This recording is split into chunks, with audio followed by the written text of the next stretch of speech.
I'm the CEO and founder of MeetEdgar. We're a social media scheduling and automation tool for entrepreneurs. Edgar's bootstrapped, and we've been around for about 4 years now. Awesome. So, like I said, we've been a customer for a while now, but I'm curious, how did your journey start? How did Edgar, as it is now, start? Yeah, so I've been working for myself full-time basically since I was out of college. I had one job for about a year. I'm sure there's many people in this room who can identify. I've never had a job. Yeah, with that path. And basically, I started out as a freelance web designer. I moved into doing social media consulting, and then I did social media training and information products for a long time. And then from that, I saw the need for software to do some of the things that I was teaching people to do manually in my programs. I'm not a developer. Well, I could make, like, if you need a circa 1997 website, Nice. I can make that, but not a lot of demand. So yeah, I'm not a software developer, but my husband Chris is. So he's the one who built the initial version of MeetEdgar, taught me a lot about the software world. So we call him the uncredited co-founder because we don't run things like co-founders. He kind of built the initial product, built the development team, and has mostly moved on from the business where I'm still very involved. So, Chris helped build the product. You came up with the original idea. At what stage did you, I'm sure this applies to a lot of people here, at what stage did you start hiring people? So, for me, I was running the training business, and that business had maybe like 2 or 3 employees. And then the idea was that we'd launch software, and we would have both. Like, you would do the training, and then if you wanted software to do it for you, you'd do the software. The software was just really successful right in the first year. And I also just found that I love that business model. In my training business, it was the typical training where I was the face of it. I was creating all the training. It wasn't a sellable business. And I was very tied to it. It wasn't a business where I could just take time off and the business would grow. The business would just sort of stay the same. So I was really interested in moving to the SaaS business model. So the hiring has been really organic. Like I said, we haven't raised money, but we did use profits from the training business to get Edgar going. So I think calling it self-funded is kind of most accurate. And, probably by the end of the first year, we had a team of about 10 or so. We're at about 25 now. So as we make more money, we have more money to hire people. That's been a really huge challenge. I heard it mentioned at the last panel, like, you have these periods of huge growth, and you're like, oh, awesome, like, we can hire way more people. We're growing at this massive rate. And then you're like, oh, crap, the growth slowed down, and now we have all these people that we hired. So we haven't had to do layoffs, but we definitely have felt that challenge of sometimes we hire too slow, and then we feel like we're behind, and then sometimes we hire too fast, and the growth doesn't catch up. So that's definitely something I'm still figuring out. Yes, that was going to be my next question. So I think if you look at funded startups, if anything, they tend to hire too fast. And if you look at self-funded startups, or whatever you want to call them, in my experience, they hire too slowly. So how have you balanced that, and has that improved with time? Do you now feel like you know the right time to bring people in? Sort of. We've gotten more conservative with it, actually, because I think when you first, like a lot of people, I started out as a solopreneur, and when you first discover you can build a team, you're like, this is amazing. Like, other people do things. This helps the company grow so fast. Like, this is it. This is how you grow companies. You hire people, and they do stuff, and then the company grows. But obviously, they have to be people that add to the growth of the company. And when you're in software, something, again, it was mentioned, okay, if you are paid $40K, you got to bring in $40K of value. A back-end developer, that's really unclear. I'm like, well, the product didn't go down, so we could have lost a bunch of people if it had, like, there were disasters that didn't happen, but no, I can't say this human in that role directly brought in, as much value as they were paid. It all just sort of goes in the mix. So now I think I used to be a little naive, like especially with marketing people. Like if you just hire marketing people or in other companies that salespeople, like the value is just going to come in somehow. Or like I think I've made the mistake of being like, I know some people will have the point of view if they're a really talented person, they're going to be able to do great things for your company. My point of view now is you really need to know exactly what they're going to do and how that fits into your strategic plan. Just because they're smart and awesome, they might be really great at PR, and PR is just not the strategy for you. And I've definitely wasted time with people that were amazing people trying to find a way that they could fit in the company. So now we're like, we're expecting that this is what's going to happen when we make this hire, and if it doesn't happen, we've made a mistake. Yeah, I think that's really hard to figure out when you start out. You always, at least in our experience, a lot of our roles or even what we do is pivoted, so getting it right straight away. So I guess another useful reference point for people here. So you have 25 people right now. What does the team look like developers, support, sales, marketing? So we're all self-serve. We don't have a sales team. And then numbers-wise, we have 3 people on our operations team, which is a full-time finance person. That hire we made, I guess it's been about 9 months ago now. So that's one of those hires I think that usually does come later in the journey, but that has been amazing for us to add on. So we have full-time finance, and then we have basically 2 people that do HR, operations, a senior level and a junior level. And then the rest of the team is pretty evenly divided between customer service, product/development, which we have all in one team, and marketing. Cool. So we say the word employee specifically. So your team all actual employees? Are they contractors, freelance? They are. So our team is W-2 employees. Everyone's in the U.S. We have 2 in Canada, but one of them is an American citizen, so we can employ them. And the other, we're just like, we love her, and she's in Canada. But we actually, I think, are not even going to hire Canadians anymore because a lot of what we offer at our company is work-life balance, is benefits, and it just makes things really messy when people are in other countries and you can't offer that cleanly across the board. I'm now in the UK. I moved here to the UK about a month ago, but it's do as I say, not as I do. I'm the founder, so I get to move abroad. So we will continue the rest of the team being in the US. That's the game plan. So we're remote, but we work very, I call it real-time remote. It's not asynchronous remote. We work very much together during the day, just on the internet instead of sitting next to each other. So when did you make the decision to be remote versus... Because I think you can either be fully remote or fully in an office. I think a hybrid is challenging, although the modern workplace is probably demanding that more and more. So do you think you can grow to, say, 100, 200, 500 with a remote team?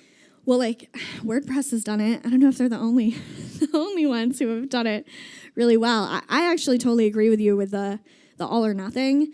I've seen so many challenges with people that have some people in office and some people remote. So we're definitely on team fully remote.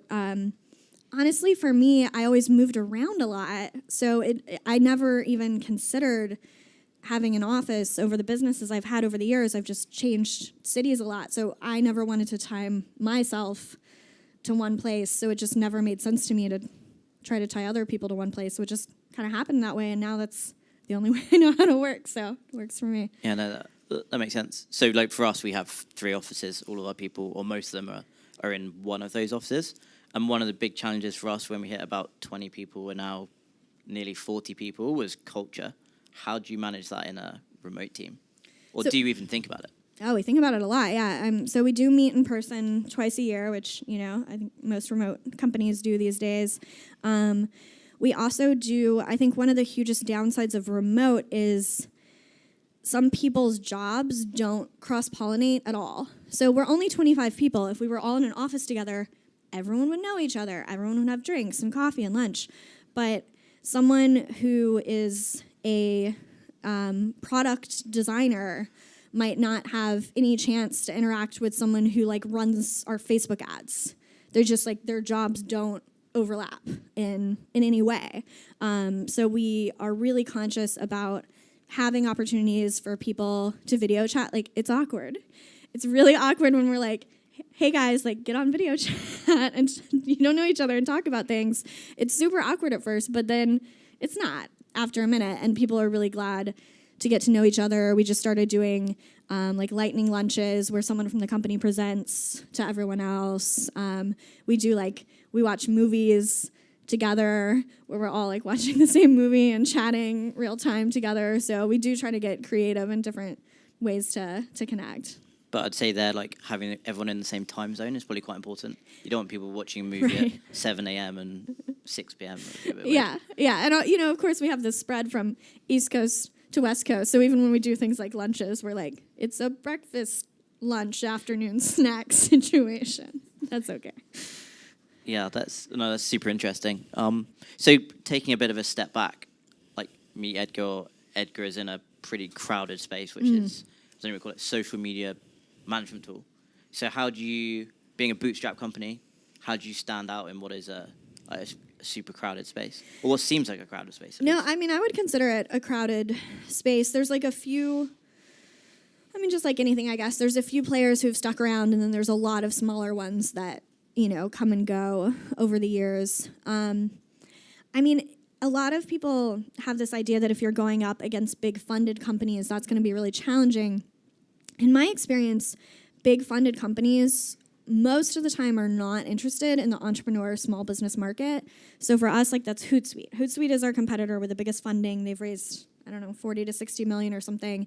But when you raise that much money, you're not looking for $10 a month customers. You're looking for enterprise customers that you can have giant contracts with, because you raised $60 million and you got to get that to work out somehow. So we found that staying in the small business entrepreneur space has been really valuable, and I think that's a strategy you could probably take to a lot of different industries. As you raise more money, you kind of have to go up market. That's just like how that math generally works out. I'm trying to, I guess maybe Shopify's an exception to that. I'm sure they're happy to have huge enterprise customers too. So yeah, we haven't found the funding in particular to be a challenge. Something that's hard for us is just sometimes figuring out where we are in such a crowded marketplace, because our niche is entrepreneurs who own the business, who are doing social media themselves. But there's a lot of some people want something totally hands-off. Some people want something like really nuanced and detailed with a lot of control. So it's definitely been a journey for us, just figuring out our product direction. And then competitors, I'm totally of two minds. Sometimes I'm like, don't look at competitors, don't look at anything they're doing. But then when customers are, talking to you about why they chose someone instead of you, you're like, well, I'm going to see how they're approaching things. So yeah, that makes sense. So you spoke about, it sounds like you got a very specific target client, which is they own the business, they do social media themselves. So would you consider that like your main focus, or do you think of other like personas as well when you're doing your marketing or whatever? We definitely consider that our main focus, because I think you have to be focused. Like, we also have some agencies who use our tool, but our tool's not built for agencies. So we don't have the ability to group client accounts together. We don't have multiple logins. There's a lot of stuff that would be basic for agencies that we don't have. And as soon as you start going down that road of like, maybe we should be for agencies too, you realize that your tool kind of sucks for agencies. Now you're building two totally different tools, and it's hard enough to build one, not to mention all the marketing. And so I am a big believer in staying focused on a core group. And we don't even have an industry vertical, so it's still broad. So how do you, like, on that same thought, how do you establish your product roadmap, and how far ahead do you think? Do you look at, like, is it on your roadmap to build out those agency features, or no, you're very happy with a current client and you? Yeah, it's not on a roadmap because we're in such a big space. Like, so my big inspiration is MailChimp, who, is a bootstrap company that stayed with small business. They certainly also have bigger customers, but they're still very much in the small business space, and they get millions of new customers a week, a month. I don't know. They got a lot. They got a lot more than we do. We have like 7,000. So I look at MailChimp, and it just reminds me of how vast this market. Like, we don't have to go for agency. This entrepreneur market is a huge, huge market. So as far as our roadmap, unfortunately, we have to be really reactive because I don't know how many in this room have like kept up with all the social media changes in the past few months, but the platforms are changing their permissions for tools, fundamentally changing how they work. So we have an idea of what we want to build, and then we usually don't get to build it. So, you just mentioned all the changes that have happened in 2018. For those of us who are not in the know, so what's been changing? So, I mean, I think the big theme around the changes is the social networks are saying, hey, we really need to treat business customers and individual users very differently. Where when you started, you just use the platform sort of as an individual user to market your business. But I think it's very similar to the rules around like telemarketing. Like phones became a thing, companies started calling you, and then the government was like, hey, maybe we should have some regulations around telemarketing. In this case, it's often not government regulation, sometimes it is, but it's like Facebook and Twitter trying to keep their tools relevant and useful, saying, we the marketers ruin everything. Totally true. We can't let marketers go crazy on these tools. We need to cut back permissions for business users. So one of the huge changes is that Twitter now says its official policy is you can't send the same message out to more than one account, which is super common for our customers because a lot of people have like their Roeder account and then their business account. They'll send the same tweet to both. That's not allowed. We'll see how much Twitter cracks down on it, but obviously as a tool, we're not going to build in functionality that will likely get your Twitter account banned. So for third-party tools, it's off the table. You can mess with it natively and see what happens. We don't really know yet. You also can't repeat the exact same message on Twitter. They say at all, ever again, which was like a real core Which feature. is the whole point of MeetEdgar in the first place, right? I wouldn't say the whole point, but we've got more coming. But yes, was a key feature for sure. So it's forced us to innovate. Honestly, like when that change came of we can't repeat the same message, it's like, okay, how can we keep adding value and making our tool something that does make the entrepreneur's life easier? And it's been a tough year for us, but we also have been forced to get a lot more creative. Like we could kind of coast for a while, and we can't do that anymore. Yeah, it sounds like a lot's been going on. So with those changes, I'm curious, did you have any like inside information that those changes were coming? Or is it like a real surprise and it's like one day you wake up and it's like, oh dear. Like total surprise, honestly. And that one, at least they told us when it was going to go live. Sometimes we get changes. Like we recently finally got access to a new LinkedIn API that you have to get approved for as a partner. What LinkedIn didn't tell us is that they were going to shut off our old API. Like literally the second they turn on the new one for us, they shut off the old one, which is not what was communicated to us. So we literally were like, okay, in the next 3 hours, we have to rebuild our LinkedIn functionality with this new API. So stuff like that happens. Sometimes we don't get any warning at all. So you're dealing specifically with small business owners. Mm-hmm. When issues like that happen, do you find that being small business owners, they kind of understand and they're less likely to be like, hey, screw this and churn? Or how do they react usually? People are super forgiving. I think that's something that we've been able to do really well this year. And I've talked to a few of you actually who have told me, well, I know about the social media changes because I'm a MeetEdgar customer and you guys tell us about the changes. And we've seen a lot of our competitors be like, I hope no one notices the changes. This is really bad. People are going to be upset. So we try to be really proactive in telling our customers exactly what's changing, exactly how it applies to them as an entrepreneur. And yeah, I think people really appreciate that, the transparency, and we've had a great response. So did you find often you're telling people about the issue before they've actually noticed it? Definitely, because that's sort of the whole idea, is that when you're using MeetEdgar, you don't have to constantly worry about keeping up with the changes. So have you figured out ways, so for example, when LinkedIn changed their API, did people have to log in and do anything, or could you completely automate the update? They had to authorize our app.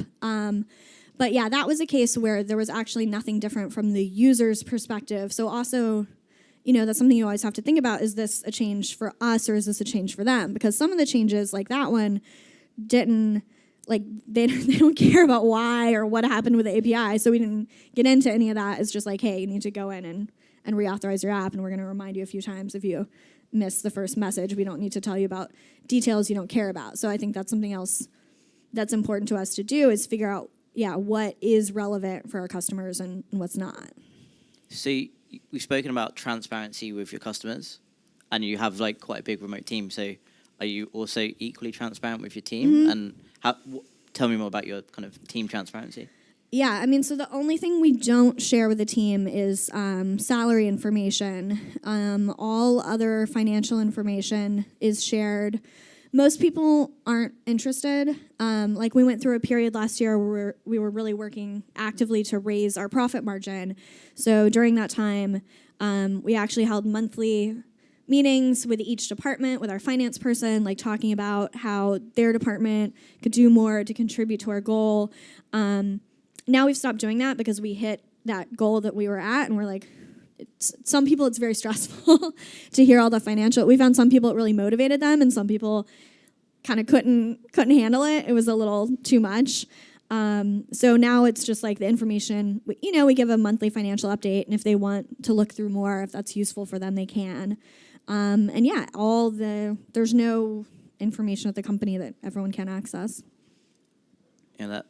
So do you think that will ever happen, or do you feel like the level of transparency you have right now is the right mix? And have you ever got feedback from the team like, hey, I want to know what you get paid, or he gets paid, or she gets paid? No, I think everyone, I've seen it. Most people think the salary thing is like a Pandora's box they would rather not open. So, we haven't had any requests from the team to share that. And do you think that's less of an issue with a remote team or more of an issue? Because I know, for example, with us in Boston, you're somewhat tied to the local market, whereas with a remote team, cost of living is different, expectations are different. So I'm not a believer in like tying it to cost of living. So the way we handle it at our company is we picked Austin as like our base U.S. city, because it's like a bigger city, but it's also not Manhattan or San Francisco.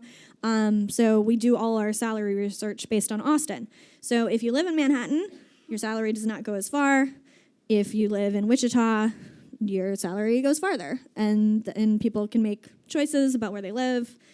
People can move. My theory with salary is that no one should ever be surprised or upset. So even though we don't share salary, people know that developers make a lot more than customer service people. Like, people know sort of this vague bands that different people are in, and there's always salary parity, within jobs, within departments. There's no two people at the company doing the same job making very different salaries. So if it was all revealed, there would be no shockers. Okay. And then, so I guess just quick segue. Anyone, if you have any questions, make sure to tweet them, because I'll move on to them quite soon. So actually, one of the ones that has come up, I've just been scrolling through the questions as we've been talking. Talking about kind of when changes come up, how do you react? And obviously you have quite a small team, and they're all on the same time zone. So do you find you almost have to have people like on call overnight, or is that not saying you're... No, doing? so, I talked about how we offer work-life balance, so that's a big reason people work for our company. We work 40 hours a week, not just, except for crunch time, like all the time, 40 hours a week. So we don't work on the weekends. We don't work on the evenings. Even like this thing that I said happened recently with LinkedIn, like someone did, that was a Friday afternoon, and he, worked late that Friday, but he also the person who was handling it didn't work over the weekend. We're like, do as much as you can do on the Friday to get it like, barely taped together, and then when the next week comes, we'll tackle it. And like, we talk about our company, we're not saving lives. We're building social media software. It's important for our customers that it works, clearly, but we don't need to be super stressed when something breaks or something goes down. Obviously, we keep our commitment to our customers that it's going to work, but I think sometimes you get this level of panic about stuff that you just don't need a level of panic about. Yeah. So I'm just going through some other questions. So taking it like back quite a few steps, obviously MeetEdgar seems to be doing really well at the moment. And you said you've only ever had one job. And and I've never had a job, so I'm forever unemployable. One of the questions is about how do you, if you have a job, how do you kind of get out of it, and how do you know the idea you're working on is going to be it? Because for you, it seems like you transitioned from, you were already in the social media space. You probably had, I talk about inside information. You already knew it was going to work.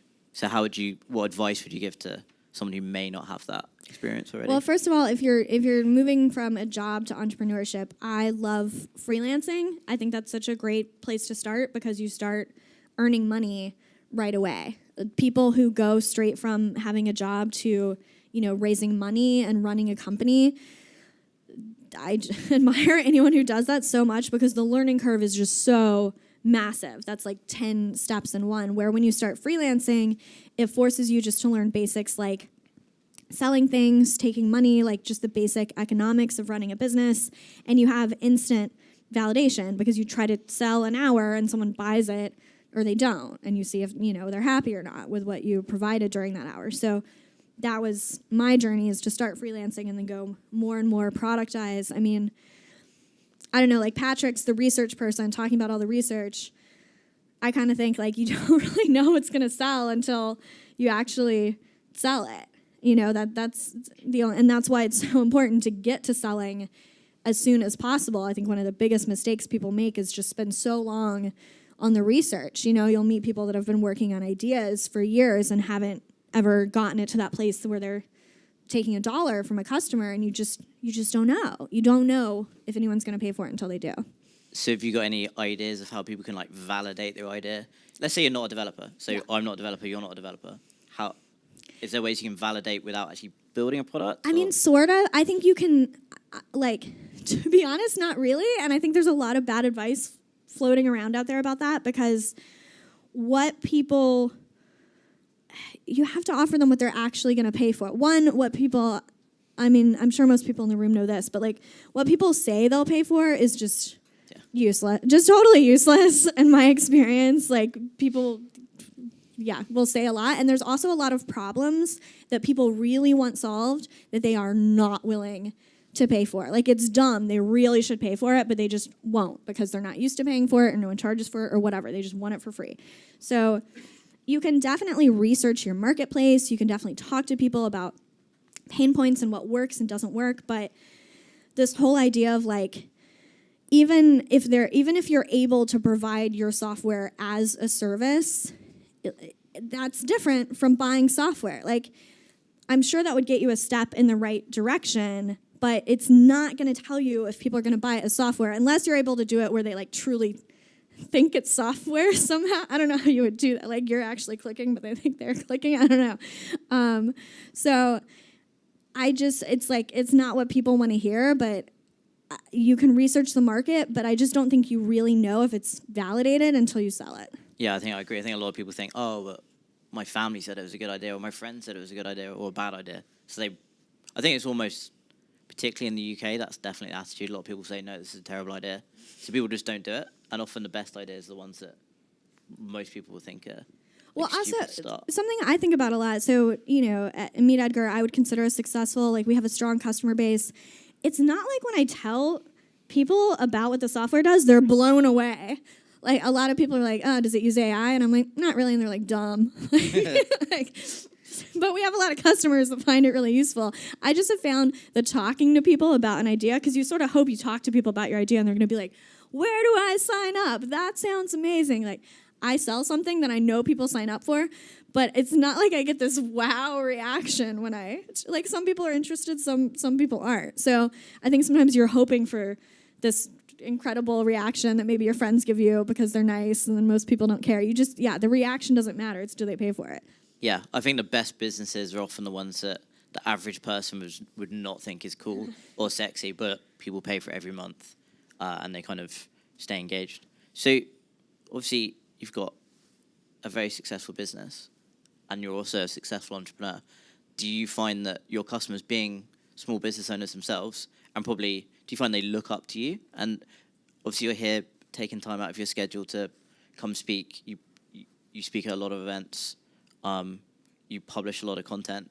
Do you find that people are with your product because you're there, or have you got away from the Laura, the entrepreneur, and it's Edgar, the brand? I have a real personal love-hate with this. So most of our customers now don't know me. Is that good or bad? I don't know. See, I like it, but our marketing would be a lot easier if I was more willing to put myself into it. And it's one of those things that I know from a marketing perspective just works and we should do more of. I get nervous about the company being too tied to me personally. Although also as we scale, I see ways that you can do that without it having to be your time. Like if I'm here speaking, it has to be me. But if it's being written, it doesn't. It's actually never. I've not written anything in like 5 years. It's always a copywriter. That's an industry secret. Yeah. So, I mean, because we do hear when people actually most of our customers are women, and a lot of women are like, the company has a female founder. That's really cool. But a lot of them don't know that. So, yeah, it's like a push-pull where I know that people connect with that personal story and we want to share it, but we also I don't feel like it's sustainable if that's really the only reason people are there. Yeah. So you spoke about like transparency with your customers, and do you feel that if they can associate with you personally, do you feel like that helps as well?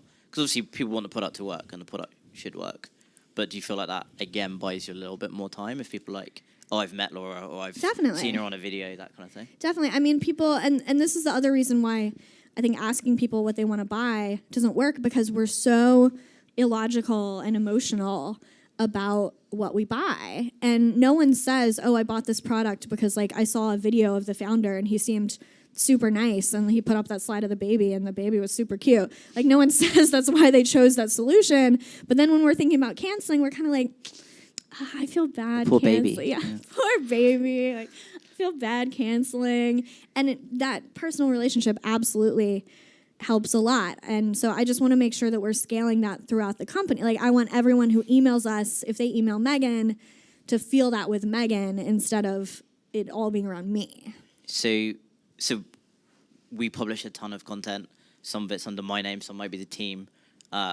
One challenge we've had is like when we send emails, who should the email be from? Should it be from the founder? So when you send, I guess, like mass emails or newsletters, are they from Laura? Are they from a persona? How does that work? Yeah, we never send them from me, except the one we sent. I don't know if like we have any customers that got the last one. It actually did say Laura from MeetEdgar, because the marketing team's always like, why won't you let us put your name and face on everything? So we're actually experimenting more with stuff being signed off from me. Basically, since the company's launched, things have not been signed from me. The blog content has never, been positioned as coming from me. So do you sign off on the blog content? So you're not writing it yourself? I don't sign off on it, no, not anymore. And what's your general content strategy? Is it specifically about your product and social media space, or is it things that will help small business owners who may eventually use your product? So social media news and changes is what has worked really, really well for us. Whenever the networks make a big change, we publish a really in-depth article about what's happened, sort of translating the technical speak, how this applies for a small business owner. Those articles get way more everything good than anything else. So we try to write more of those and try to keep pretty focused on social media just for SEO reasons. Yeah. So I think when a lot of people think about content marketing, the misconception is often that content marketing is just to get new customers. But do you also use it as a retention tool? Yeah. I mean, we want to be our customers' trusted source for figuring out social media. And also your customers are often going to be the ones who are sharing the content that you create. So yeah, we're definitely thinking about people who haven't heard of us and people who are familiar with us too. So do you track your content in terms of ROI, or is it very much if we publish good content, people share it, and that's what you're hoping for? Or is it, hey, if we're publishing an article, we must get X ROI? So I don't think that you can do it that way. So, well, content means a lot of things, right? Like if it's a specific funnel, if you're like, we are sending new people to this report and then asking them for a free trial, like, yes, you can track that. I've seen people trying to like weight different pieces of blog content. I'm not a huge believer in that because customer journeys are really complicated. I mean, when we're at conferences like this, it's so often simplified. You'll hear people be like, oh, just look at which channel people came from. Do y'all have customers that come from one channel? I just, like, people act like that's a thing, but it's not. Like, I just don't see customers that are like, I only looked at their Twitter account and then I signed up, you know? It's not how people buy, and people take 3 months or 6 months or 3 years to buy your product. So, yeah, you can see which articles get the most traffic. You can see which articles are shared the most, and that's super valuable because you're like, oh, that one was shared a lot. Sharing really helps us. Let's write another one like that. But this idea that you can track a dollar amount, or say like which blog posts convert, like they can convert if you're trying to get email addresses, they can convert to email, but pretending that someone read that article and then became a customer is more often happenstance than cause and effect. Because that's like, people will look at last touch and be like, oh, that article was the last touch, and then they bought. It's most likely not actually because they read that article. It's most likely that's where they happen to be in their content consumption when they bought, in my opinion. Yeah, I think the stat is something like they have to see you 7 times before they buy. So that blog post is probably not it. We see with a lot of our converting traffic, it's people searching our brand name. And it's not like someone's woken up one day and they're like, hey, I'm going to sell my business. Search FE International. They've probably read some articles, seen us at events, lots of different touch points to get there. So I've asked a bunch of questions. Does anyone in the crowd have any questions? If so, I'll put your hand up and I'll you can either shout out or I'll run around with the mic. Yes, sir. No need to run over the mic, I've got a voice. Your pricing, you have one price. Can you explain to me the thinking behind? Oh, it's the Don't tell Patrick Campbell. bane of my existence, pricing. No, it's been a huge challenge trying to figure out pricing.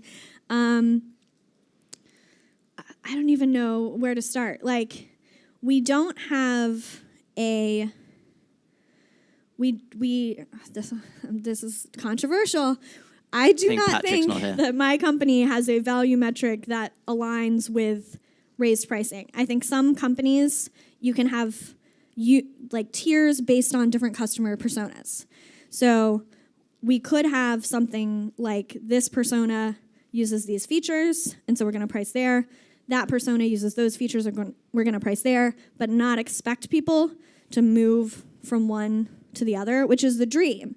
What everyone talks about, of course, is email. They send more emails, they pay more. Not every business model has that. I've never been able to find it for us. And we don't do the feature-based tier thing because our whole idea is that we're focusing, like I said, on one type of customer. So then why are we creating these different versions of the product for different types of customers? If we're trying to go after the one customer, why don't we just make the best thing for them and make pricing really simple? But we totally lose out on, first of all, we have no expansion revenue, which sucks as a SaaS. Like, pick something where you can have expansion revenue. I don't know. I haven't figured it out. So what's your pricing at the moment, and has it always been that way? Our pricing is $49. We launched at $49. For a while, we raised the price to $79, and we couldn't get, the math didn't work out. Like, our conversion rate was lower, and it wasn't lower, but the increase made up for it. It was just lower. So did you grandfather people, or? Yeah, so when we did, so when we went to 70, the great thing about raising to 79 is we had the biggest jump we've ever had in customers when we told people it's going to raise to 79, get in at 49 and get it grandfathered. Super, super effective for getting new customers. We ran it at 79 for a while. We decided to kill 79, so we moved those people back to 49. We didn't give them money back, for them between, but we're like, we're killing this plan, so we're going to move you back to 49. And so that shaved $350K off our ARR, like, overnight. When we made that decision. So that was really tough, but I think it was the right thing to do because I think that difference is big enough. I just always think of myself as a customer, and I'm like, I would feel kind of screwed if I found out I was paying 79 and everyone else is paying 49. Yeah, I think it ties into the transparency thing as well, right? If you do the right thing, then hopefully it'll come back to you when if there is a problem and you need a data to fix it. So I think a lot of people struggle with pricing. It doesn't matter if you have a small business or a big business, pricing is always a consideration. So I think a lot of people, when they're targeting small business owners, and we see this a lot, they'll have a $9 plan or a $19 plan. So if you ever considered having like a Edgar Lite or something like that? Definitely. And if not, why not? Yeah. So a lot of our competitors have $10 plans.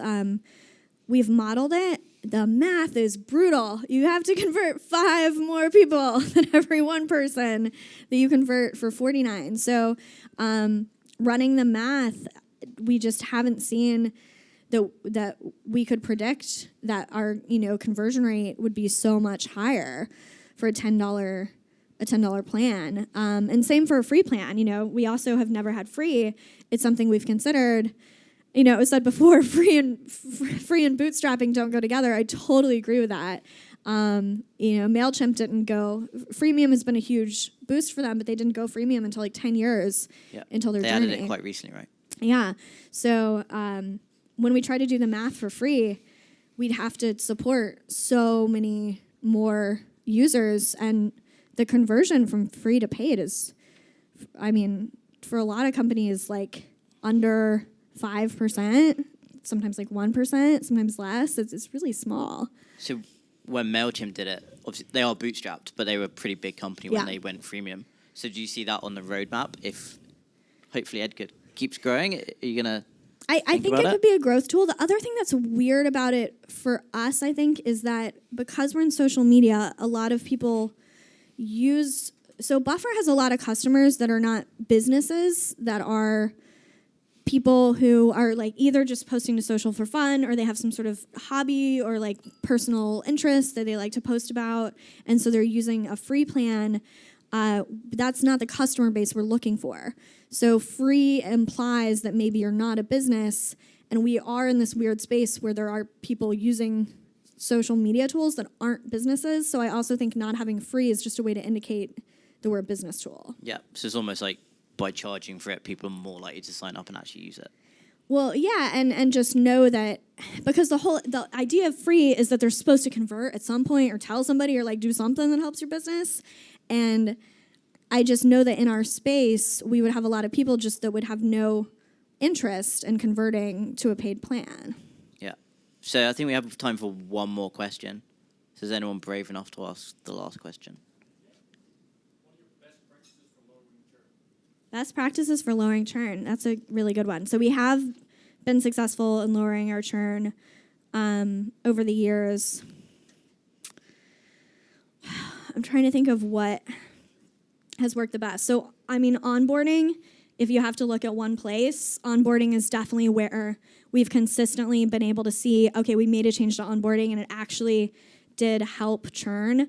In our case, our onboarding was too strict and prescriptive in the beginning. Like, we started with onboarding where you had to go through all the steps, and people abandoned and didn't make it through. So we've actually made it more flexible. I would imagine that's one of those things that kind of depends on your business, which way you need to go, and trying to figure out how to make it easier to get started, because our tool is a tool that you have to set up. It's not like a Dropbox where you can share one photo. You have to load a certain amount of updates in your library before you're successful with Edgar. So constantly, just little things like letting people know when enough is enough, because we found a lot of people wouldn't turn on our tool because they're like, I have to build this huge library of 500 updates. And we're like, no, you need like 10 updates. But people had in their head that they needed a lot more. So I guess I'm sort of saying two things. It's like, tell them exactly what they need to do, but also don't force them to do that for onboarding. Let them take a different path if they want, but be really clear, like, here's exactly what you need to do to get the tool up and running. Awesome. So I think that's the end of the questions for now. So I just want to say thank you very much for taking the time to come share your kind of experience and the Edgar journey with everyone. I've definitely learned a lot, so hopefully other people have as well.